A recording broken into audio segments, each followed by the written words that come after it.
Salam Indonesia. Selamat siang pemirsa, berjumpa kembali dalam berita dan bincang terkini siang, edisi Senin 17 Februari 2014. Serangkaian berita telah kami persiapkan, di antaranya hujan abu vulkanik Gunung Kelut membuat aktivitas di Terminal Bus Solo menurun drastis, serta rumah sakit di Pekanbaru Riau mulai dipadati pasien ISPA. Saya Bayutan, berikut berita selengkapnya.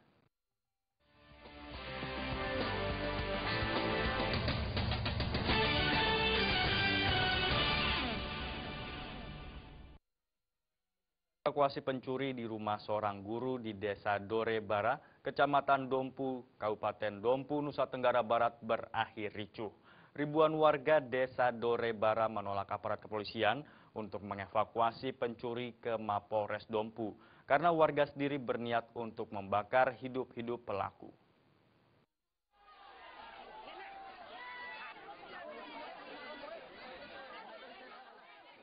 Proses evakuasi pencuri kesiangan di rumah seorang guru di Desa Dorebara, Kecamatan Dompu, Kabupaten Dompu, Nusa Tenggara Barat berakhir ricuh.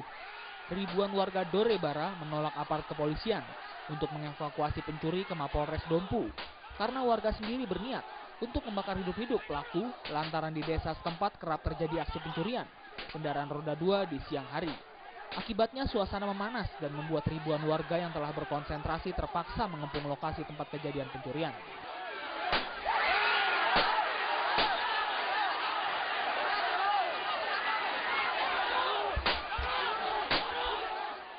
Penyerangan terjadi ketika aparat kepolisian mengevakuasi pencuri dari rumah korban dan hendak dinaikkan ke atas mobil Dalmas. Warga bertindak untuk menarik keluar pelaku dari pagar badan aparat, namun upaya warga gagal sehingga warga kemudian melancarkan serangan dengan melemparkan batu dan kayu ke arah aparat, sehingga membuat aparat marah dan melepaskan tembakan secara berulang kali. Ini saya kan lupa kunci. Oh, ibu dari rumah.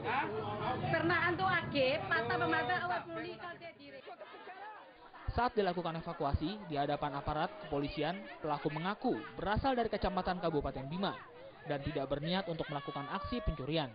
Namun korban sendiri tidak percaya dan tetap meminta pelaku ditangkap. Walaupun suasana telah reda pasca evakuasi pelaku, namun ribuan warga masih berkonsentrasi di sekitar lokasi kejadian. Dari Dompu, NTB, Muhammad Aminullah melaporkan. Dari Dompu kita ke Jakarta, pemirsa. Ratusan rumah di bantaran Kali Sentiong, Kobon Kosong, Kemayoran, Jakarta Pusat, Minggu pagi dibongkar petugas Satpol PP DKI Jakarta. Penggusuran ini dilakukan untuk mengembalikan fungsi bantaran kali sebagai jalan inspeksi. Saat ini warga sendiri telah direlokasi ke Rusun Komarudin, Cakung, Jakarta Timur.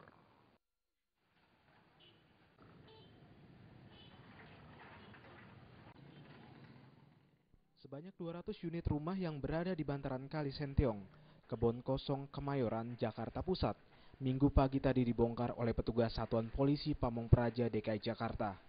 Para warga yang telah direlokasi ke Rusun Komarudin, Jakarta Timur ini mencoba menyelamatkan barang-barang material bangunan yang masih bisa diselamatkan sebelum alat berat beko merobohkan satu persatu bangunan semi permanen. Menurut Koordinator Normalisasi Sungai dan Waduk Herianto, pembongkaran dilakukan bertahap, ada sekitar 100 kepala keluarga yang telah menempati rumah susun yang hari ini dilakukan pembongkaran. Sedangkan bagi yang belum menempati rumah susun, pihaknya masih memberikan waktu pembongkaran. Kita lanjutkan target awal adalah 100 rumah dari 200 rumah. Jadi yang kita utamakan 100 rumah dulu. Terus yang satu rumah ada yang barang-barangnya, kayu-kayunya mau dipakai kembali dan aspeknya kita persilahkan. Yang paling penting kita akan bikin program yaitu jalan inspeksi. Kedua, memperbaiki tanggul yang mana sering bocor dan keropos semua yang mengakibatkan Kemayoran ini tergenang banjir. Pembongkaran ini dilakukan untuk mengembalikan fungsi bantaran kali sebagai jalan inspeksi tembusan dari Kemayoran menuju Jembatan Jubile, Jakarta Utara, dan juga untuk pelebaran kali selebar 14 meter. Dari Jakarta, Sumantri melaporkan. Seorang warga Australia yang diperkirakan berumur 50 tahun lebih tewas terbujur kaku di dalam kamar hotel Sultan Raja Minahasa Utara. Saat ditemukan, korban tidak memakai kaos dan hanya menggunakan celana pendek berwarna hitam.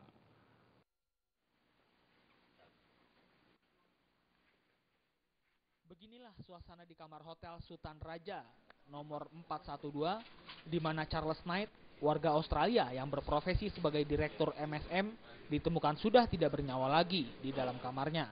Korban diketahui tewas setelah satu rekan korban merasa curiga, karena hingga Minggu pukul 14.00 korban tidak keluar dari kamarnya.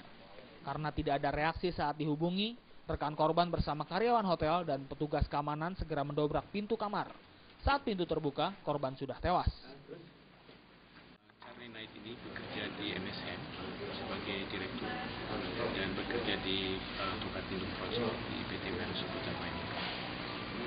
Warga negara Australia. Sudah berapa lama? Beliau kurang lebih setahun. Sementara itu, Kasat Reskrim Polres Minahasa Utara AKP Ferry Manopo mengatakan, sebelum tewas korban sempat pesta miras di dalam diskotik Hotel Sultan Raja.